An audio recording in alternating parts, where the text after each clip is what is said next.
Okay, so the anti-cancer diet. Again, I'm going to be diving into my notes. I'm actually be freeballing this one a little bit more because there's one thing that I know above all else when it comes to food, and that is that the keto-friendly diet is the one that's going to have the most impact in overall health, particularly related to cancer, neuropathy, diabetes, heart conditions. All of these are affected, neurological conditions, all of these are affected by high carbohydrate diets. When you have a lot of carbohydrates in your diet, you can create insulin resistance. And insulin resistance is what leads to diabetes. It's what leads to Alzheimer's and other neurological diseases because it leads to the breakdown of more fats. It leads to heart problems because these actually create a destruction and repair process between carbohydrates and cholesterol, which is why high cholesterol is not good when you have a high carbohydrate diet, because carbohydrates shred blood vessels. Cholesterol is ramped up because it's trying to repair that damage. And when it comes to all of these are all created by high carbohydrate diets. So the number one thing that we want to avoid when it comes to cancer is carbohydrates. We actually want to downregulate our pancreas as much as possible when it comes to insulin creating cells. There are other cells that release the enzymes needed for fat breakdown and for protein breakdown, and we actually want to upregulate that because that will actually increase the type of proteolytic enzymes needed to break down cancer cells in the first place. And how we do that is, number one, is healthy fats. Things like avocado, olive oil, nuts, anything that is going to give you good, healthy fats in a high amount is going to be huge for improving, giving your body the energy it needs to function and heal in the first place. But again, it's going to upregulate those proteolytic enzymes. Good, healthy protein, like primarily from red meat. Red meat has so many nutrients jam-packed into it. It has almost everything that you need in order to live a healthy dietary life. Chicken is fine. We want to avoid pork, because pork often has a lot of toxins and parasites built up into the fats in those, so we want to keep that away. But chicken is great, but again, there's no fat related to chicken, so we want to make sure that we're getting what we need in our healthy fats, either whether that's from red meat, avocado, olive oil, salmon is a really good one too. But those are where we want to get our primary sources. Because every day you can either feed cancer or you can fight it. It's true that every bite you take is either strengthening your body's ability to heal or making it harder for your body to recover. And Dr. William Donald Kelly emphasized the importance of nutrition in fighting against cancer. His research showed that the right foods can support enzyme function, detoxification, and immune system strength. All crucial factors in overcoming any disease, not just cancer. And so that's what I'm trying to break down for you today. So let's start with the foundation of the anti-cancer diet. The key is to eat foods that work well with your body and not against it. And there are 3 pillars to healing that Dr. Kelly emphasized. First is enzyme-rich foods. Again, you're going to get enzyme-rich foods from meat, and particularly organ meat. Organ meat is heavily filled with enzyme-rich foods. Next is detoxing foods.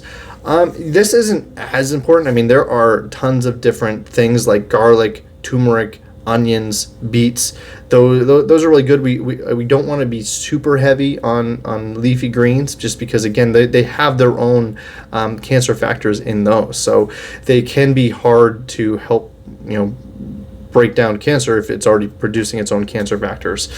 Medicinal mushrooms can also be good. You're actually going to find a lot of this in our supplements. So we try to put all of that right there for detoxing in our detoxing supplements. I think that's honestly going to be a better source than some of the foods, just because it's more concentrated on getting you exactly what you need. And a lot of our foods these days don't quite have the level of nutrients we need to get the most benefit. And so being anti-inflammatory and immune boosting foods. And so this is really going to come down to anti-inflammatory. There's a lot of foods that tend to lead to inflammation. One is carbohydrates, that we've already kind of beat to a pulp with. But the other is breaking down the types of foods that can also cause immune system issues, specifically more focused on immune sensitive foods. Now, right off the bat, this could be things like eggs, citrus fruits, dairy. All of these tend to be, the nightshades, all of these tend to be related to causing immune sensitivities or inflammation. And so, not that everyone has that, but we want to make sure that we're looking at that. One thing that our gut program teaches you to do, and I have the self-testing video, check that out, because you can test these foods to see if you have any of these food sensitivities, because if you do, you want to eliminate those for at least 2 to 3 months, maybe even up to 5 months if you need to, because you can retest that food sensitivity and see if it goes away, because a food sensitivity is just an abnormal immune reaction that is happening, one that shouldn't be happening. And so a food sensitivity, what's different between that and an allergy is immediate. As soon as you put it on your tongue or you ingest it, you will have an immediate reaction. A sensitivity is slower. It can take a few days before you notice a reaction, if you even notice a reaction.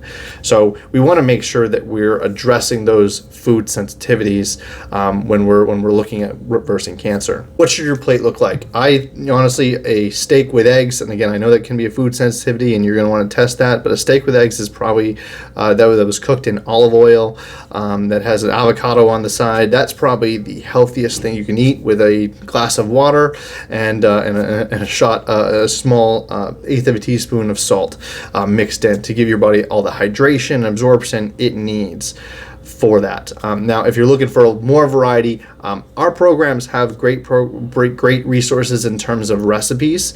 This is one of the things that I talk about, which is why I recommend doing our programs more than anything else, because not only will you get the supportive supplements you need, but it will get the do's and don'ts of what to eat, and it will give you a lot of resources in terms of recipes that you can use, not just in the corrective diet that is our gut health program, but even in our keto wellness and keto weight loss diets, which can be huge in giving you resources, because sometimes we just don't know what to cook or what to supply ourselves, and that tries to give you all the tools you need.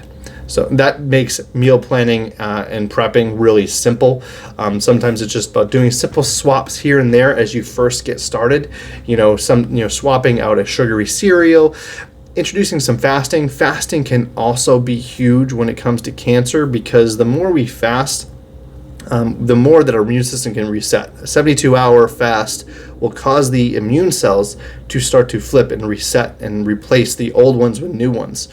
And on top of that, while we're fasting, if you're not eating, when our digestion process is going, it's focused on digestion. But when we're fasting, it gives our body more time to detox and heal. And so that is absolutely huge when it comes to reversing cancer. So mixing in intermittent fasts to longer fasts once a month can be massive for improving metabolic health and fighting cancer. So your body is designed to heal, and food is one of the most powerful tools you have. The right nutrition can help reverse damage, strengthen your immune system, and create an environment where cancer cannot thrive. If you want a step-by-step guide on how to start implementing this, again, check out our programs. I've put together plenty of those, and I've used other resources to help with that too, like our Great Blueprint program. So we put those together in ways that are going to help support fighting cancer specifically. And so if you're confused about any of it, please get in contact with me, and I'll do everything I can to help. Thanks.